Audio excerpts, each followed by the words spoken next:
Hello friends. तर हा आहे खूप दिवसानंतरचा व्लॉग. तर खूप दिवसांनी आज निवांत झाल्यानंतर हा व्लॉग शूट होतोय.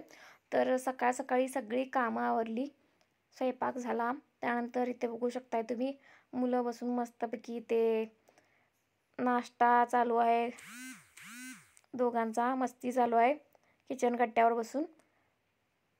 तर आज मला करायची होती भरपूर कामं, कारण नवरात्र झालं, त्यानंतर संक्रांती झाली, बोरनान झालं, हळदी कुंकू झालं, त्यानंतर एक 2-3 दिवस रेस्ट झाली. त्यामुळे आता उरलेली जी पेंडिंग कामं होती सगळी करायची होती, त्यामुळे पटापट सगळी कामं आवरली. किचनचं जे क्लिनिंग असतं ते आठवड्यातून एकदा डीप क्लिनिंग होतं.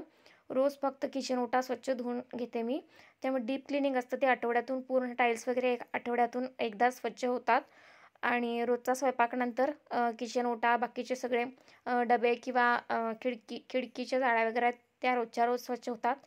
तर स्वयंपाक झाला, किचन ओटा स्वच्छ झाला, भांडी आणि धुणं वाळत घातल्यानंतर काम होतं ते मेन म्हणजे माझ्याकडे होते खूप सारे बॉल्स, जे जेम्सचे बॉल असतात ते साठलेले होते. तर खूप दिवसापासून डोक्यात असं होतं की त्यांचा एक DIY म्हणून करावा. तर हे असे मुलांचे दोन्ही जे जेम्सचे बॉल असतात ते वेगवेगळ्या कलरमध्ये खूप साठले होते. त्यामुळेच एक आयडिया सुचली आणि त्यातून एक फ्लॉवर पॉटसारखं एक करायचं सुचलं. तर सिम्पली तुम्हाला ज्याचं जे झाकण असतं किंवा लीड असते ती उलटी ठेवायची आणि त्यावर ग्लू लावून त्याला वरचा बाऊल चिकटवायचा आहे. आणि असे खूप सारे कलर्स अवेलेबल होते, त्यामुळे मी त्यांना रंगवलेलं नाही आहे. हे जे कलर्स खूप छान आणि ब्राईट कलर्स होते. तुम्ही यावर पाहिजे तर डिझाईन्स पण काढू शकता.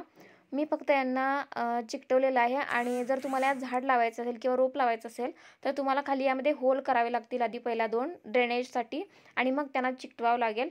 तर यात सगळं चिकटून झाल्यानंतर यामध्ये माती भरली मी. इथे बघू शकताय विहानसुद्धा इथे मदत करतोय माती भरायला, कारण मुलांना मातीत खेळायला खूप आवडतं. आणि यामध्ये मी पानफुटीचं जे रोप असतं ते एक, आणि जे ओव्याचं पानाचं रोप असतं हे लावलेलं आहे.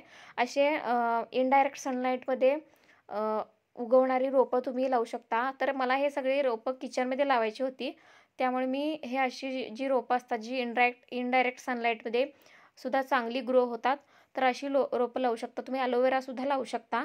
आणि हे एक वंडरिंग जूचं जे वेल असते ती लावलेली आहे. आणि बघू शकतो मी खिडकी किती छान दिसते. तर आणि हे फ्रीजवर एक थोडे 2-3 ठेवलेले आहेत मी. खूप छान आणि सोपा DIY आहे. मुलांची खूप सारी खेळणी अशी असतात जी ती वापरून वापरून फेकून देतात नंतर. त्यामुळे अशी खूप सारी खेळणी मी साठवून ठेवलेली आहेत ज्याच्यापासून आपण खूप काही करू शकतो. तर इथे आली होती श्रावणीमध्येच. श्रावणीचं चालू आहे प्रोजेक्ट, आणि त्यासाठी तिला बनवायचा होता क्लेचा फुटबॉल. तर तिने बनवला क्लेचा फुटबॉल आणि मुलं तिच्यासोबत एन्जॉय करत होती पेंटिंग.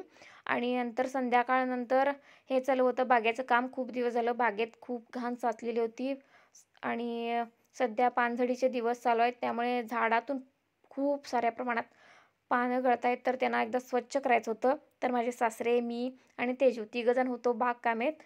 आणि हे सगळं चालू होतं बागेचं काम संध्याकाळी 1-2 तासभर, 5 वाजल्यापासून.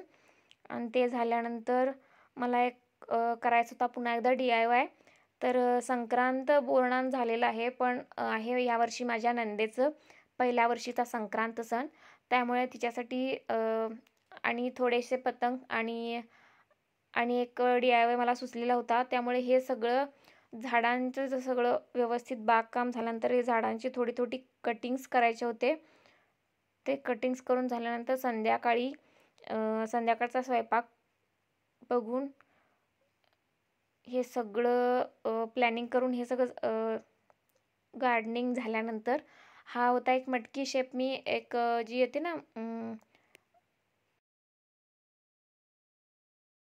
खाकी कलरमध्ये ज्या शॉपिंग बॅग येतात त्या मी घेतलेल्या होत्या, आणि त्यावर फेविकॉल लावून फक्त यांना वर ग्लिटर लावलेला आहे. खाली चॉकलेटी किंवा मरून कलरचा आहे आणि वर गोल्डन कलरचा लावलेला आहे.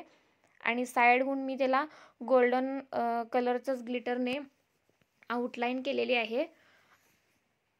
तुम्ही डायरेक्ट ग्लिटर पेपरसुद्धा वापरू शकता जर तुम्हाला हा DIY करायचा असेल तर. आणि वर परत यामध्ये डिझाईन म्हणून मी सिल्वर कलर वापरला आहे, आणि साईडहून मी त्याला देणार आहे ग्रीन कलरचं कोटिंग.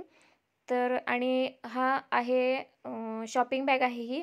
त्यामुळे वर त्याला आपल्याला रथसप्तमीला हा सण करायचा असतो, त्यामुळे त्यातून असं रथसप्तमीला आपण दूध उकळून उतू घालवतो, त्यामुळे हे त्या DIYमध्ये दाखवायचं होतं मला. हा बॅकड्रॉपसाठी लागणार आहे मला. त्यामुळे हा DIY रात्री केला पूर्ण आणि यामध्ये कापूस वगैरे तो त्या दिवशीच ॲडजस्ट करून लावला जाईल. तर हे झाल्यानंतर झालं पतंगाचं काम चालू. तर आधी विहाणविराच्या बोरणासाठी खूप सारे पतंग बनवलेले होते आणि आज आणखीन थोडे कलर्स आणून हे पतंग आम्ही दोघींनी बनवले. तुम्ही बघू शकताय. आता पतंग करून करून खूप प्रॅक्टिस झाली आहे, त्यामुळे हे काम पटापटा झालं. कारण ह्याच्यापुढे अजून हलव्याचे दागिनेसुद्धा घरी बनवणार आहोत आम्ही आणि नवीन काहीतरी ह्यावर्षी ट्राय करायचं आहे. नवीन प्रकारचे हलव्याचे दागिने. तर यावर्षी आहे माझ्या नंदेचा पहिला संक्रांत सण, माझ्या बहिणीचा सुद्धा पहिला संक्रांत सण आहे आणि माझ्या छोट्याच्या भाचीचा सुद्धा पहिला संक्रांत सण आहे. त्यामुळे ह्या सगळ्या हौशी करणे खूप महत्त्वाचं आहे, कारण पहिलं ते पहिलेच खूप छान असतं. आणि हे चालू आहे संक्रांतीच्या हलव्याच्या दागिन्यांची तयारी. तर हलव्याचे दागिने झाल्यानंतर तुम्हाला नक्की पुढच्या व्लॉगमध्ये ते नक्की दाखवेन. तर कसा वाटला हा व्लॉग नक्की कमेंटमध्ये सांगा आणि व्हिडिओला लाईक करा.